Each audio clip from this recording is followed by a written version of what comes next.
নমস্কার বন্ধুরা, আজকে আমি মম কিচেন থেকে জয়া মণ্ডল বলছি। আজকে আপনাদেরকে আমি পনির দিয়ে ডালনা বানিয়ে দেখাবো। আমি আগে থেকে তেল গরম করে রেখেছি, এখন আমি সোমবার দেবো। এখানে আমি তেজপাতা দিলাম, আমি এটা সরষের তেল দিয়ে বানাবো। শুকনো লঙ্কা, এখানে 2টা এলাচ, 2টা দারচিনি, 2টা লং আর গোটা জিরা আছে, এটা সোমবার দিয়ে নিলাম।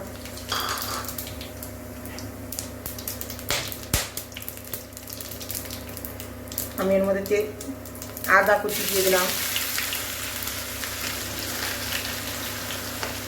লঙ্কা কুচিও দিয়ে দিলাম এর মধ্যে।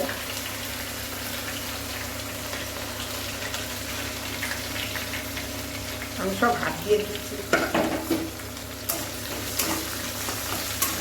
আমি এর মধ্যে 2টা টমেটো কেটে নিয়েছি, বড় একটা ছোট একটা। টমেটোটা একটু আমি ভাজা ভাজা করে নিব। আমি বেসনটা দেওয়ার কথা ভুলে গেছি, এখন আমি বেসন দিয়ে দিচ্ছি। এখানে আমি 1 চামচ 1.5 চামচের মতন বেসন দিয়ে দিলাম। বেসনটা এখন আমি ভালো করে এই টমেটোর সাথে ফ্রাই করে নেব। এখন এর মধ্যে আমি অল্প একটু লবণ দিয়ে দিব।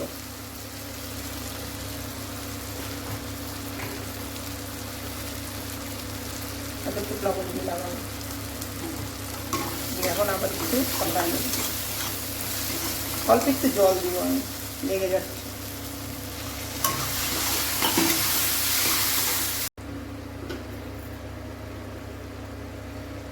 অল্প একটু হলুদ দিব।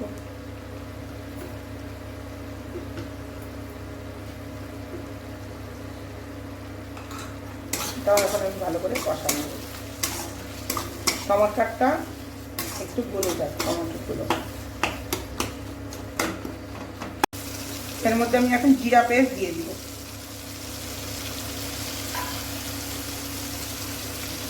এক চামচ ধনিয়া গুঁড়া দিয়ে দিব।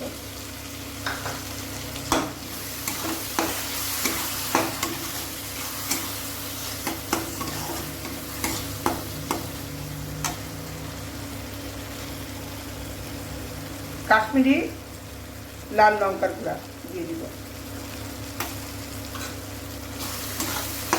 আবার একটু এর মধ্যে আমি জল দিয়ে দিব।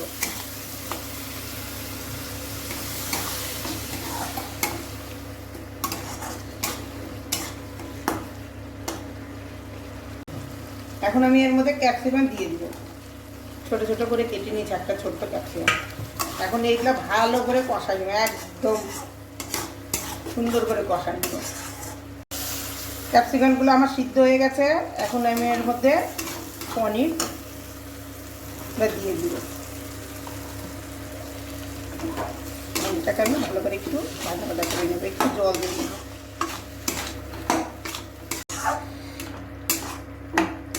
জল দিলাম একটু, এটাও একটু নাড়াচাড়া করে নিব, একটু শুকাই নিব।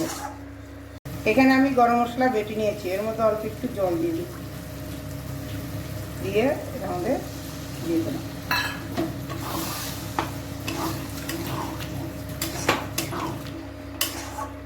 এখন এর মধ্যে আমি ধনিয়া পাতা দিয়ে দিলাম।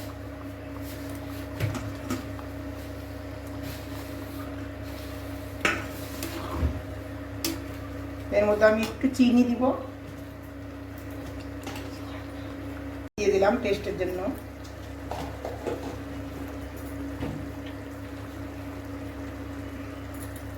অল্প একটু ঘি দিয়ে দিলাম, আপনারা চাইলে বাটারও দিতে পারেন।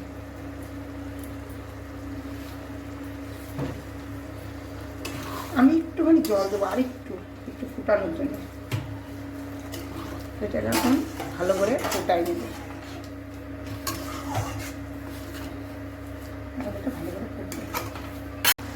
হয়ে গেছে আমার পনির সবজি। এখন আমি গ্যাস বন্ধ করে দিই। দেখুন কি সুন্দর হয়েছে। পেঁয়াজ রসুন ছাড়াও এটা খেতে খুব ভালো লাগে। আমার ভিডিওটা পছন্দ হলে লাইক, শেয়ার, সাবস্ক্রাইব করবেন।